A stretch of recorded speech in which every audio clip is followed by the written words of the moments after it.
Hello, BookTube. I had appointments very, very early this morning. And since I was out and about and since I was in the area anyway, when my appointments were over, I went over to the Brattle bookshop, a used bookstore in the heart of Boston that I love dearly. Been going there forever and ever. Brattle is 3 stories crammed with books of all types and descriptions, a wonderful staff. And in addition to that, they have a sale lot next door where they keep bargain books, $1, $3, and $5, thousands of them.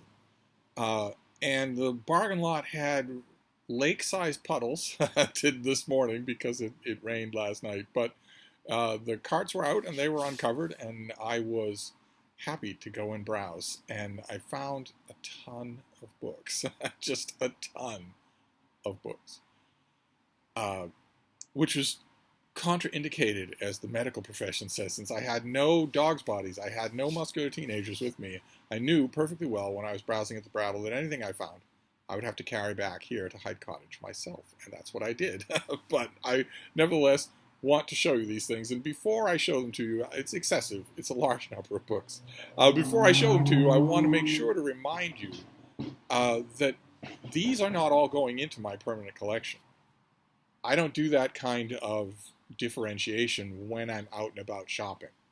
I absolutely don't do that. My memory of what I have isn't good enough to warrant that. Also, I am often prone to second guessing myself, and there's nothing worse than getting back from a bookshop, even one as close to me as the Brattle, and thinking I should have got X, Y, or Z. So instead, I tend not to do that. I tend to just, for me, the defining limit of a bookstore visit is my capacity to carry what I've picked out. I go to my weight limit rather than my discretion limit or my finance limit, and there's never any time limit anymore. So I only go to weight limit. I picked out books, not willy-nilly, not random, but I picked out books until I knew I couldn't carry anymore, and that's when I stopped. The point being that I'm also getting rid of books, steadily getting rid of books, either mailing them out to you or sending them off to. I have a friend who runs a church that has a regular charity event.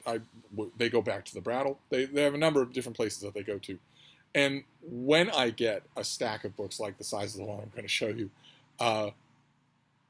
my idea is that it's like the wash of the tide.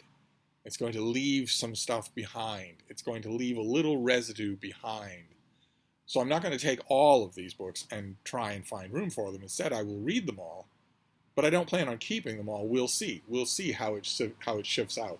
If I were to go to a shop like the Brattle and only look for books I knew I was going to keep forever, that I was going to put in my little book room and keep forever, I would come away with fewer books, but it would take 5 or 6 hours to do. And I would probably regret a lot of it. So instead, I just use the broad scattershot approach. So the first thing we'll do here is mass market paperbacks. I found a bunch of mass market paperbacks, and some of what I found is, in fact, I believe everything I got is a duplicate. That didn't need to be true. There were plenty of mass market paperbacks that I didn't recognize. But I think mass market paperbacks have a kind of a half-life to them. I don't think they're going to be around in used bookstores forever. Obviously, they're not, because they aren't made anymore. So there isn't used bookstores do not have a constant supply, a resupply of these things. So when I see a mass market paperback of something that I really like, that I like to give people, or more importantly, that the mass market paperback of which I already own is falling apart, then I grab it even if it's a double. So that explains a lot of these. Another thing that explains it is a habit that I have when I'm book shopping. You might be the same way. I have been doing this to myself for decades, and I don't know why. I don't know why. Especially since I have a phone on me now that has a note application. I could write a note on that phone that would be with me at all times when I'm outside the door, but I don't do that. And that thing that I do is going to come up a number of times in this book haul, is I will find at the Brattle or a charity shop or whatever, I will find volumes X, Y, and B of a series of books. And I will grab them because they're in the format that I want, or they're in really nice condition. And I will tell myself, down the line, you will find the other volumes in the series, and then you'll have the whole thing. And invariably, what I forget to tell myself is you're not going to remember which of the volumes you have and don't have. So you are consigning yourself to an eternity of constantly buying these books in the hope that since you don't remember and since I don't take the simple precaution of making a note for myself, in the hopes that you will fill in the gaps instead of being precise. I'm hoping that after today I will make a note of these series, but I don't know that it's likely. For instance, the Aubrey and Maturin series by Patrick O'Brien. I decided last year that I wanted all of those in the original hardcover editions. I want those hardcovers. They've got deckled edges. They've got the beautiful cover art. I love them. That's the format in which I originally read most of them. And I made that decision one time when I was at the Brattle and found a whole bunch of them. A whole bunch of those hardcovers. Somebody had gotten rid of a whole set. Almost a whole set. So I grabbed every one that was there and noticed when I had them all lined up on a shelf that there were two that I was missing. And I am still missing those two. And right off the top of my head, right now, I could not possibly tell you which two those are, which means that the next time I see Patrick O'Brien hardcovers at the Brattle, I'm going to wonder, is this the one that you need? And that is by way of explaining these first two books. Because just the other day at the Brattle, I found a bunch of old James Blish mass market Star Trek volumes. James Blish was the B-rate science fiction author who got the brief to write up the studio scripts of the Star Trek, the original Star Trek episodes, in book form. Star Trek 1, 2, 3, 4, all the way to 12. And the first one or two of those that he did, he spent maybe 5, 6, 10 pages on each episode working off a studio script, often without having seen the original show, the actual filmed show, and often without being aware of changes to the script that had been done on the fly since it was mailed to him in England. And he did the first couple of those books, and Bantam and he and everyone else was totally surprised when they completely sold out. And kept selling out. No matter how many times they were resupplied at the local bookstore, they kept selling out. And the more volumes appeared, the more that happened. And those original mass market paperbacks are delightful. The first three have just studio stills. They just have publicity photographs of the cast. But after that, the series started having original commissioned artwork. And I think that some of the covers for those first 12 Star Trek mass market paperbacks are some of the best Star Trek cover art I have ever seen. And I've seen it all. And the other day I was at the Brattle and I found a bunch of those numbered. I don't really want the first three because the emotional associations that I have with these things are for the book and the cover artwork. Which is why I was happy when Barnes & Noble brought out their leather-bound edition, collecting some of those volumes, but not all of them. But I wasn't as overjoyed as I could be because the leather-bound edition from Barnes & Noble did not have any of the cover art that I dearly love. So I grabbed as many of those volumes the other day at the Brattle that I could find, even though it wasn't all of them. And in addition to not being all of them, I'm okay if it's not all of them because I know I don't want the first three. But it wasn't all of the ones that I do want either. And of course, I made no note of which ones I need, which consigns me forever, Flying Dutchman style, to buying these things whenever I see them, even though most of the time it will be duplicates. And that's what happened today. I got Star Trek 10. There is the Enterprise fighting a Klingon warship.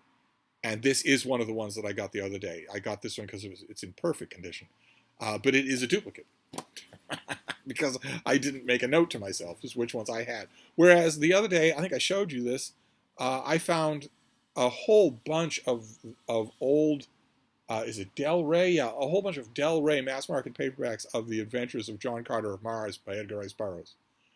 And A Princess of Mars, the first book in that series, was very conspicuously missing. But I said in that video that I thought I'd found them all, other than A Princess of Mars, and I was wrong. Totally wrong. So this is something that I bought that was a number I was missing that is a hole well filled. This is Lana of Gothel. It's lovely. Look at this. Still has the sheen on it. Just in perfect condition. This was from the 1940s, I believe. I'm pretty sure that Lana of Gothel was the last John Carter of Mars book that Edgar Rice Burroughs brought out while he was alive.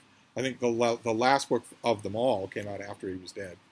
But this is just John Carter and his granddaughter, Lana of Gothol, and the swashbuckling young man, the swashbuckling young Barsoomian adventurer, and the three of them group together and have 4 different adventures in the course of these stories.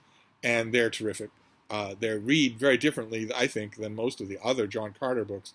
A lot more po-faced humor, a lot more of Burroughs maybe taking things over the top intentionally, but totally delightful. And I don't think these are ever going to be reprinted.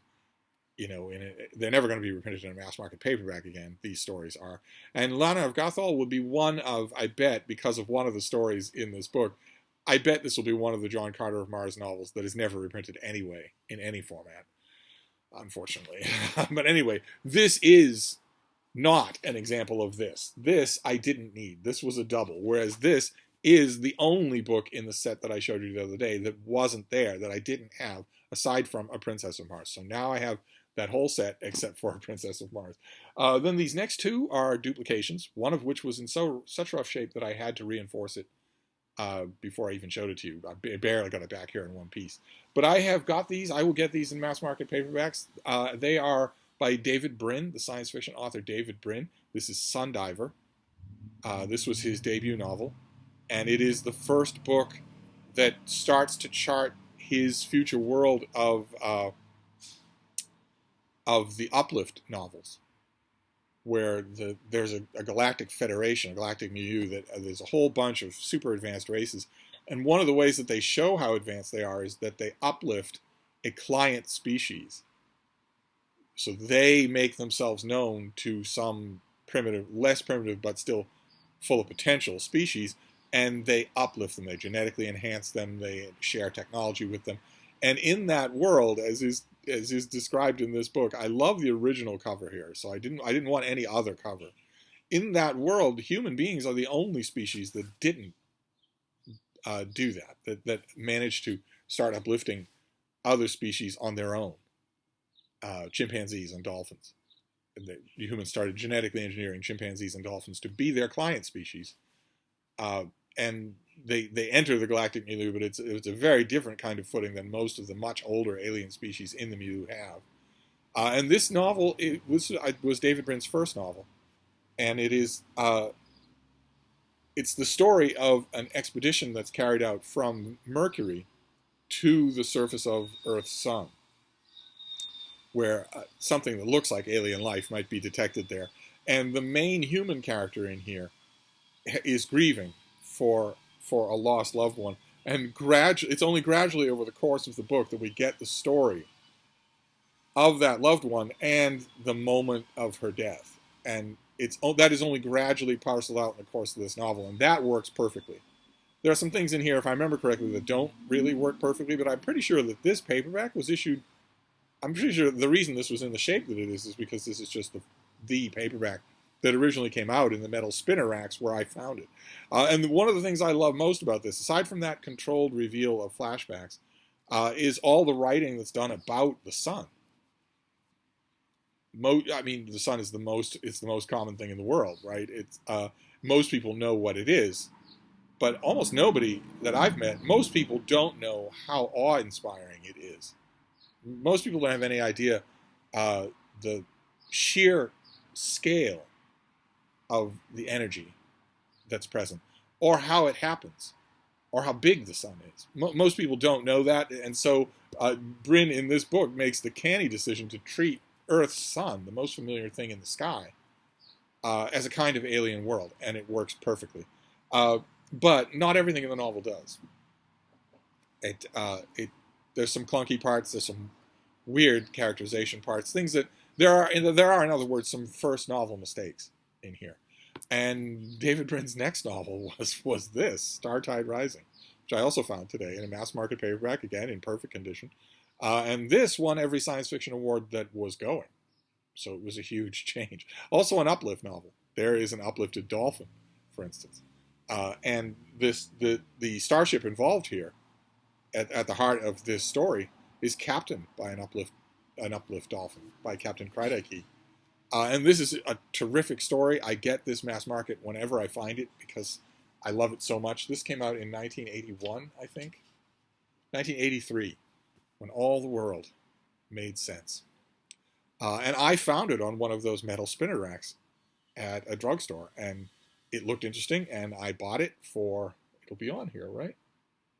$3.50. I bought it for $3.50 and read it and loved it. Absolutely loved it. And predicted nobody cared. In the middle of nowhere, Iowa, nobody cared. But I predicted that it would win every major award in the science fiction industry, and it did. The Hugo Nebula Award and all sorts of other stuff, too. So I got these two, even though I have these in mass market paperback, because I never know when I'm going to stop seeing them.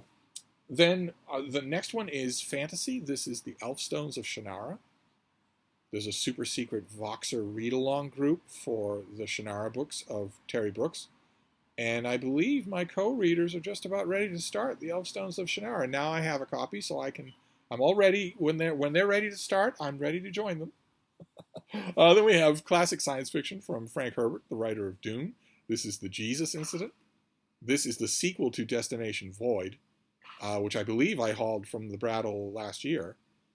In one of these older, who are these? Who is this? Dell? Who does this? Berkeley. These old paperbacks with the great evocative cover artwork. They got the same cover artist to do a whole bunch of these.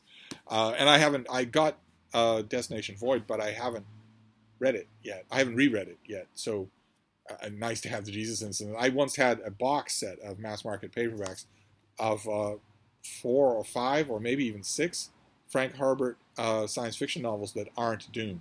I had a box set of Dune as well, but I also had a box set of his science fiction. The Jesus Incident, the Skinwalkers, Destination Void, that sort of thing. And I wish I had that box set, but then again, I wish I had every box set that I've ever had. I don't. I was looking through a book the other day. What was it? The Topography of Ireland, I believe it was, a book I have on the topography of Ireland, and I found tucked into it a photograph of me sitting on a bed with a bunch of beagles, and stacked against a wall in the corner under an eave. The ceilings were coming down at an angle, and stacked against the wall in the corner was 20 or 30 box sets that I had at the time, and how I wished that I could just reach through that photo and get all of those things. God knows where they all ended up. But anyway, we're not done with the mass market paperbacks. But the last 4 we can do at a shot because they're all one series. And this is a series that I really like, much like the science fiction, the non-Dune science fiction of Frank Herbert, much like some of the John Carter of Mars novels, much like all of David Brin, much like those James Blish Star Trek novels. These things will never appear in bookstores again. I often make this complaint that science fiction and fantasy fans that are new, who've just encountered the genre, if they go to their local Barnes & Noble or Chapters and walk down the science fiction fantasy aisle, they will have no idea, literally no idea what they're missing. Because so much just isn't there and won't ever be there again. And this is a 4-part series that I really like. I don't know a whole bunch of people that like it as much as I do. I don't know if maybe that's just the comic book fan in me that loves the fact that this is basically superhero fiction. But one way or another, this is the Pliocene Exile Quartet by Julian May, with these great Michael Whelan covers. It starts with the Many-Colored Land. Then we go to the Golden Torque with this beautiful artwork that wraps all around. Then the Non-Born King. See that? That is lovely. There's Aiken Drum. You can't really make it out, but he's wearing his hereditary device, which is a hand with an uplifted middle finger. And finally, The Adversary, my favorite of this series, the 4th book in the series, that again has this wonderful, broody cover. I don't know what these stickers are doing on there, but the stickers actually do reassure me, because that means these weren't originally mine. I'm not buying my own books again. These are somebody else's. I would never leave stickers on a book like this. But these are the fantasy story of the 22nd century. when humankind has been, in fact, I said Galactic Milieu for David Brin, but it's actually the Galactic Milieu for these books. These take place in the future as well. And here, the humanity has been contacted uh, by a galactic civilization that wants to invite them in. That story is told in a couple of other books by Julian May. This is when humanity is already part of that galactic milieu, and many humans are operant. They have latent metaphysical abilities, psionic superpowers that this alien civilization has allowed to bring to life. So a lot of ordinary humans have effectively superpowers, mind reading, psychokinesis, that sort of thing. And in this society, this settled society in the 22nd century, some humans are a little bit discontented for one reason or another. And they are tremendously encouraged when a time portal is found in France. Now, the time portal is not the typical science fiction-y type thing.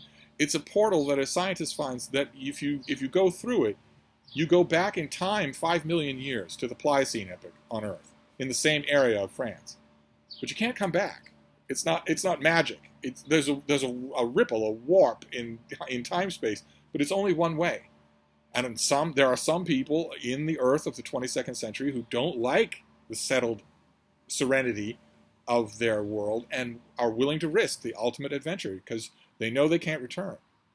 What they think is that they're going to go through that portal and end up in a primitive, wild wasteland, a land that's full of animals in the Pliocene epoch that we're talking about here, 5 million years ago. The seas were a lot higher. Earth basically had no ice sheets at its poles, but the carbon dioxide level was pretty much the same. The oxygen level was pretty much the same. The temperature was a little bit warmer, and the animals were very much bigger. It was the last era of giganticism of megafauna on Earth so far. So you had beavers that was the size of Volkswagens. You had gigantic calicotheres that were a type of animal that doesn't even exist anymore. There was tall as buildings, and some of those animals were herbivorous, but quite a few of them were not, including a 20-foot long bird, a 20-foot tall bird that was very much not peaceful. These humans knew they were running that risk, but a lot of them thought they would have the ability to deal with that risk because they would have their operant superpowers. What no one in the 22nd century could possibly know, because no one can come back, is that Earth 5 million years ago, with all of those gigantic animals, and also Australopithecines, some of the very earliest hominid ancestors of man, were also on Earth in the Pliocene. Earth in the Pliocene had been visited and somewhat colonized by an alien race from another galaxy. And they knew about the time portal and the humans coming through it. And every human that goes through is immediately shackled with a device that dampens their mental powers and made into slaves of these aliens. And no one in the century that's sending them there knows that. And we follow this series, starting the Many-Colored Land, follows a group of those humans back in time. And the narrative tension is there right from the beginning because this alien race also has operant, mental superpowers, but nowhere near the peaks that humans can have if they're not shackled, including 2 of the humans in the group. There's about 20 or so humans that eventually end up being our core cast, and 2 of those humans have enormous operant metaphysical powers, enormous, world-changing, literally world-changing, if they're unshackled. And eventually, in the course of the story, they are, until the 4th book, when we get a group of characters who went through that portal much earlier than the group that goes through in the Many-Colored Land, a group of rebels whose story is later, Julian May later fleshes out the whole of this story in many books. But this first quartet these are the books I fell in love with for this whole continuity. So I saw them in these mass markets. I never know when I'll see them again, so I grabbed them. And that's it for the mass market paperbacks. Then we go to the hardcovers and one trade paperback, and you're going to notice a theme in the hardcovers. You're going to notice it right away, I would imagine. And I want to stress, the theme is accident. You cannot abuse the mojo of the Brattle sale lot. That's where I bought all these things, so these were all dirt cheap. Again, the thing that stopped me, the thing that told me when I had to stop, was when I couldn't carry anymore. If I'd had boys with me, or if I'd had a car, I wouldn't have stopped at the books that you're seeing now. I would have gone on. There were more things that I would have gotten, but I knew that I had to bring them back here, so I stopped then. But you can't go to the Brattle sale lot, which is not organized in any way except by price, and stand there and say, I want this, this, and this, so I'm going to hunt for those. Not only will you not find this and this, but you won't find anything else either. You have to go with the flow of the carts. You have to give what they're offering. Like, for instance, deep in the back of my mind when I went there, I was thinking about World War I. I was thinking, wouldn't it be interesting? If that's as far as you can go, because the gods are listening and they pay attention. I said, wouldn't it be interesting if the sale lot provided me with a whole bunch of books about World War I? That didn't happen. But there were nevertheless themes to what I was provided, so we'll see. The first one is not part of a theme, although I could kick myself. I won't. I mean, I'm not going to turn these things down. This is, in part anyway, a collection of book reviews. And for those of you who have not been following the sob story all along here, I have a bookcase of book reviews and book essays and prefaces and bookish autobiographies and whatnot here in this room over on that wall. It's a nice, tall, floor-to-ceiling bookcase. And I chose it because it had, I thought, a lot of room. And it is completely full. Just completely full. So I have no idea where I'm going to put this thing, but I wasn't about to turn it down. This is L.E. Sisman, and this is Innocent Bystander, Scenes from the 70s, with an introduction by John Updike. And this does have essays and columns and whatnot about Richard Nixon or stagflation or anything like that.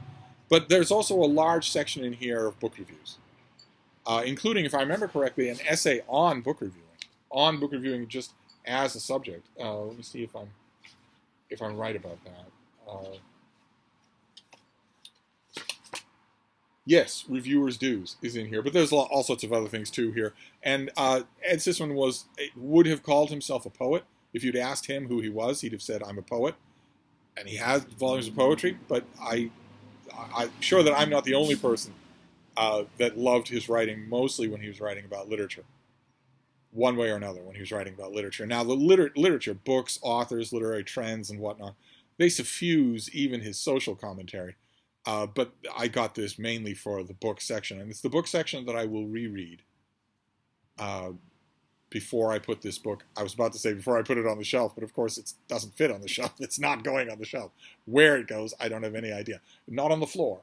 But other than that, I'm going to have to make a new bookcase for books about books and reading. They are my favorite things. They are the things I go back to most of all. So they can't stay crammed. They have to be. It has to be that every book is right there on the shelf, easily plucked off, because that's what I do. That is the ink chorus of which I am a small but persistent voice. That is my own profession. The literary criticism here that Ed Sisman did for The Atlantic or for the New York Times or whatever was exactly in my line of work. He was much better at it than I was, but it was still the exact same thing. Where an editor says, are you interested in doing this? Sends you a galley copy, you write it up, you get a finished copy to check it, and then you get a pittance and you see it show up in print.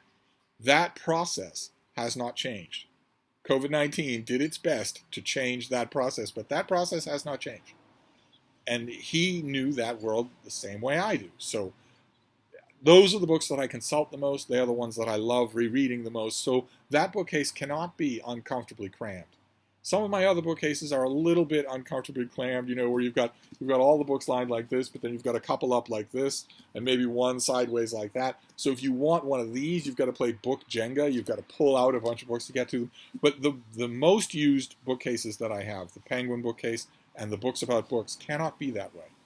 So I really do, this is all a peroration by way of yelling at myself, because I really do need to get on that. Set an afternoon aside and just fix that. But in the meantime, we'll move on. The next one is a trade paperback, and it's a Pimlico trade paperback. I love Pimlico trade paperbacks. Love them. So I grab them usually whenever I see them. I don't see them that often in America. I don't know why I love them, but I do. Part of the reason is design, but another part of the reason is that I've very seldom been disappointed in reading one of these things. And I found one that I've never read before. This is Peter Padfield's Rule Britannia, the Victorian and Edwardian Navy. And I've never read this book before. The only thing I know about it is the author. Peter Padfield is a fantastic naval historian and a Navy man and a historian. This is, I think, one of the least of his books. I don't think I have anything else by him, but he's written some fantastic naval histories that I would love to find. I'd love to encounter them at the Brattle. And if I remember correctly, he also wrote, I think it was him, he also wrote, if I remember correctly, a memoir called The Sea Was a Golden Road or something, or a Shining Path or something like that. I think he wrote a memoir about all of his adventures at sea that I would love to find. I don't think I've ever seen it in the wild, as Jason Harrigan would say. I don't think I've ever seen it. But I read a chunk of it in an anthology somewhere else and loved the chunk that I read. I'd love to read the whole thing. But one way or another, I grabbed this, of course, just for the Edwardian mention alone and the author. Then this next one is Otto Penzler, a name that scarcely needs any introduction. He is a great editor, one of the great editors of our time. Still working today, still coming out with a couple of anthologies a year. And this one is old. This is another anthology that he did. Oh, it's signed by him. Isn't that nice? This came out in 1978, so Otto Penzler's been around for a long time, doing great work for a long time. This is called The Great Detectives, and this is not an anthology of short stories. This is an anthology of talks with creators of various great detectives about how that creation came about.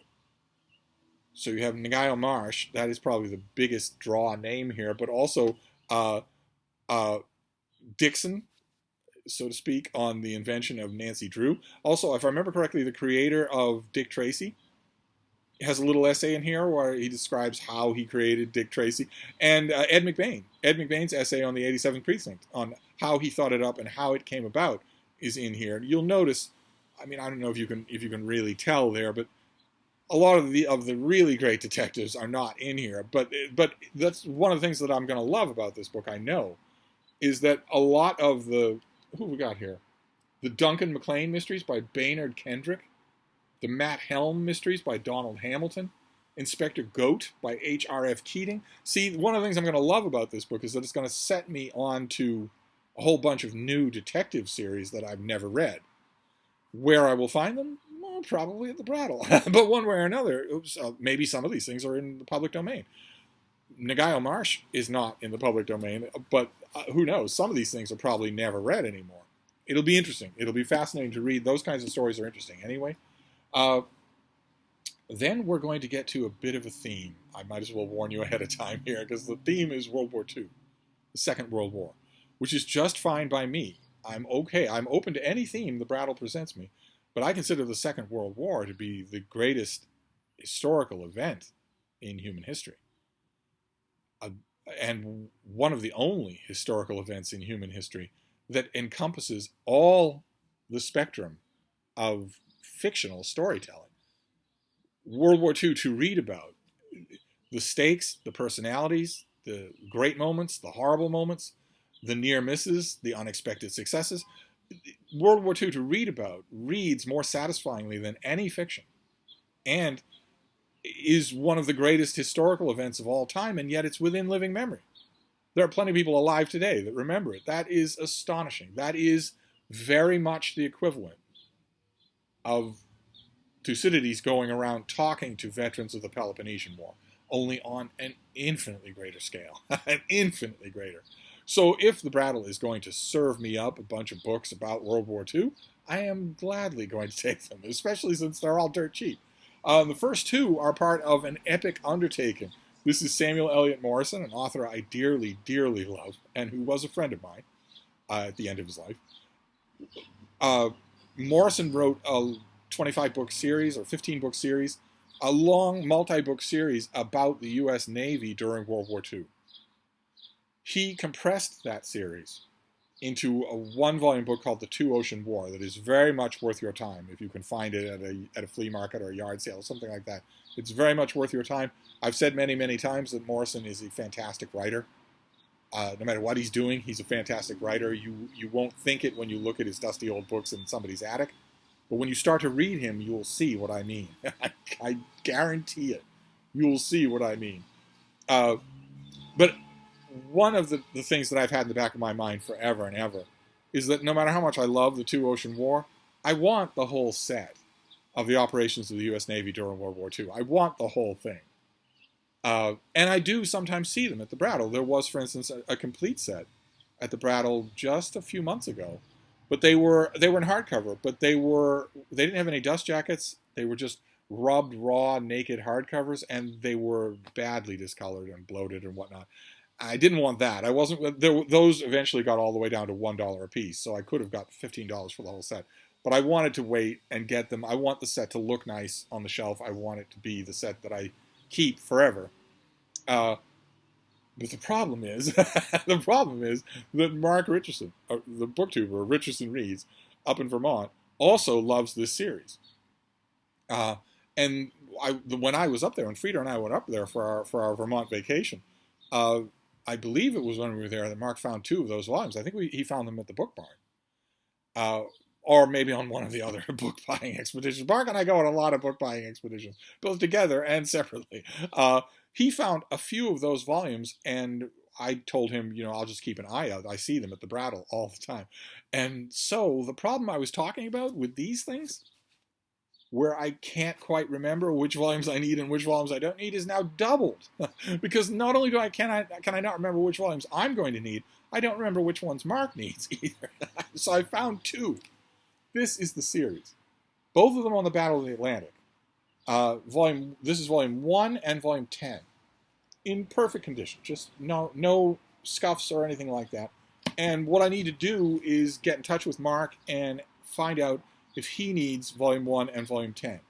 If he does, if these 2 volumes are ones that he doesn't have, then I'll put them in the next box up to Vermont, and I will keep looking. The one fringe benefit here about finding duplicates for Mark is that they won't be duplicates for me, because I'm building my own set as well. So I will just grab these things, and sooner or later,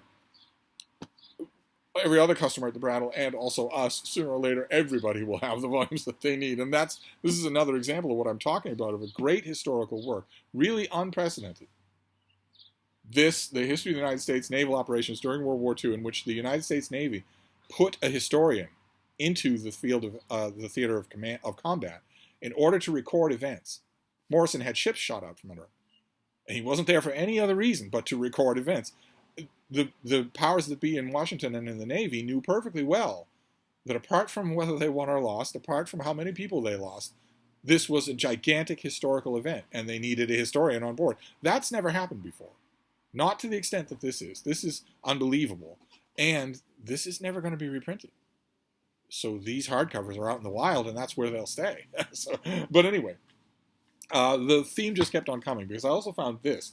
This is Dan Vanderwatt, and this is the Atlantic Campaign, a 1-volume book about the same subject as these 2 Morrison volumes, only compressed into 1 volume. So this will have, the Morrison volumes go from 1939 to 1943, and then from 1943 to 1945, whereas this covers everything. And I've never read it before. I'm a big fan of the naval operations in World War II. I've heard endless stories about them. And then we have a couple of overviews, big overview volumes of World War II. So we're sticking with World War II here. This first one is B.H. Littlehart. Littlehart was one of the greatest military historians of the 20th century. And this is his book, History of the Second World War. Big fat thing like that I don't think I've ever read. So I'm happy to do that. I'm happy to correct that. And then we also have this, Gordon Corrigan's book, The Second World War Military History. Another big fat thing. Just perfect to read these 2, over the course of the rest of the year, to just read these 2. Do you want to come up here, baby? Come on. Well, I can think about. She sometimes wants to change her position. She sometimes wants to get down from the window, walk around, check for mice, come back up here, and all I can think is, if this were my basket house movie, stop the video every single time because it took a winch and a work crew to get her to another. So it would have been just come on up where she bounces off the floor, one way or another. We're almost done here because the next two books, one has to deal with World War II, so we're not quite done with that theme yet, and the other does not. But there's another theme that's cropping up here because one of the things that happens at the Brattle, it's all secondhand books, so you will sometimes be able to tell that different books have been owned by the same person. And it's not just a question of library plates. It can be other things too. How did someone annotate? You know, did someone put their name and address in their book or whatnot? We saw an example of that last year where I encountered a whole bunch of books that I very much wanted, where someone had gone through with a whole bunch of those multicolored plastic page tabs and just tabbed a million pages so that when I was done cataloging the books and showing them to you, I then had to take all those tabs off, ball them up, and throw them away. And that was the tabby cat. That previous owner was the tabby cat. I got a lot of good books from the tabby cat, so it's not mockery, it's affection. But I showed you the other day a similar example of that. A couple of books that I found where not only had the original owner, kept them in great condition, they had clipped out references to those books, reviews, profiles of the author and whatnot, neatly folded them and dated them, and slipped them inside the book. And that happened with a few books, so I know that it was the same person. I know those books came from the same collection. To say nothing of the fact that the handwriting of the dating and whatnot was the same on all the things that were clipped and put in the book. And today we had the return of the Yankee Clipper. I mean, I found first this, Magnifico. This is Miles Unger's great biography of Lorenzo de' Medici, and it has clippings in it, a few. They're scattered all throughout here. What do we got here? Yeah, there's a couple of clippings from History Magazine, probably. Lorenzo de' Medici is a difficult figure to grapple with in history. It's natural for people to think of him as some sort of tyrant because of the unofficial way that he ran Florence. It's typical to think of him as an enemy of liberty, as a kind of godfather figure, where, you know, I someday, and that day may never come, I will ask you for a favor. That sort of thing, where he never actually had a position. You know, the Magnificent was a name that was given to him, but it wasn't a position. Florence technically had semi-democratic rulers, but Lorenzo de' Medici ruled them. And it's typical to think of him as some sort of backstage manipulator. But he only ever usually, I mean, he wanted to be at the center of everything, and he wanted to make sure that he was getting a cut of every piece of action. But he was mainly concerned with peace. He was aware of the fact that's said so baldly by Cromwell in Hillary Clinton's trilogy, Hillary Mantel's trilogy. Cromwell, over and over again in the first two books of that trilogy, tells Henry VIII, the reason to avoid a war is because wars are ruinously expensive. No one has the money to fight a war. And Lorenzo de' Medici, not really from an excess of Renaissance values, but really for that reason, was a prince who was dedicated to peace. And again, as I mentioned the other day, say what you will about his attitude towards electoral liberty. If you are an ordinary person opening a stall, running a wool business in Florence or whatever, and you've got a son and two daughters, and you want to raise them up and marry them off well and retire to your country estate and be comfortable, you want a prince, which is what Lorenzo was in all but name, who's dedicated to peace. You want that more than anything, including more than liberty. And this book is terrific. I loved it when I read it, and I don't know why I got rid of it. This author has written books on Machiavelli and Leonardo da Vinci, and this may be my favorite one. So I was very happy to find it, and very happy that the Yankee Clipper paid some attention to it, but not as much attention as he paid to this one. I say he because no one would ever do this. This is a purely know-it-all man who did this. This book I read and liked. This is R.J.B. Bosworth's Mussolini's Italy, Life Under the Fascist Dictatorship, 1915 to 1945. A nice hardcover, so part of this overlaps with World War II, but will you look at all the clippings that the Yankee Clipper put in here? Look at all of this stuff. He found every single appearance this book ever made anywhere, clipped them all out, carefully dated them, and stuffed them in this book. I firmly believe, I mean, I'm joking about the Yankee Clipper, but I firmly believe that whoever owned this book is dead. Right? Because you would not go to this much care and effort and then get rid of this book voluntarily. You wouldn't do it. No way. This had to be one of those cases that the Brattle sees so often, where somebody dies and there's 2 rooms full of books, and the relatives don't read. They want the books gone. Just box them up and get rid of them. And I'll take a check or just get rid of them for free. One way or another. I don't want them. And nobody I know wants them. And I'm not going to go through the bother of putting all these things on eBay. That I feel certain that that's what happened. Not only with this, but with Magnifico and probably a bunch of other stuff. All those books that I saw the other day. So there you go. That is a Brattle mail haul. that was a very big Brattle mail haul. 20 books. And that's not including the books that I'm not showing you. I got a handful of books that are gifts for other people, so I'm not going to show them on camera. I mean, the Morrison books on World War II will be a gift for Mark Richardson if he needs them, but I'll find out later today if he does or not. And it's no skin off my teeth if he does need them, because the Brattle will provide. These things do show up. And now it's kind of fun to know that I want to build a set, and so does he. And he'll be on the lookout too. There's one thing I've learned about Mark. It's that he can find anything in the tiny little bookstores in tiny little dirt road Vermont where he lives. It shouldn't be true, except that, as he's pointed out on his own channel, he is in the outer orbit of is it Dartmouth? A vast university complex with all the people involved there. And those books end up in that outer orbit. That's a big part of how he is so successful in finding things when he has nowhere to shop. I found them too. I benefited as well because I've been to some of the haunts that he goes to.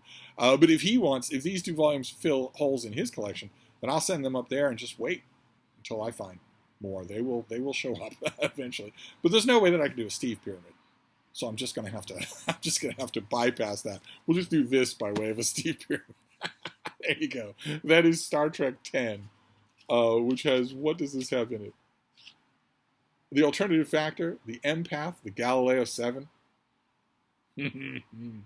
Is There in Truth No Beauty? A Private Little War, and the Omega Glory. All right, so the episodes that are written up in here are mostly not good. They're mostly second-rate episodes. The Galileo 7, of course, is a great episode of Star Trek, one of the greatest ones, but not all are. Private Little War, oh my. Anyway, don't get me started on the Star Trek, or this video will never, in fact, end. So I'm going to wrap this up, but I will be back. Thank you, BookTube.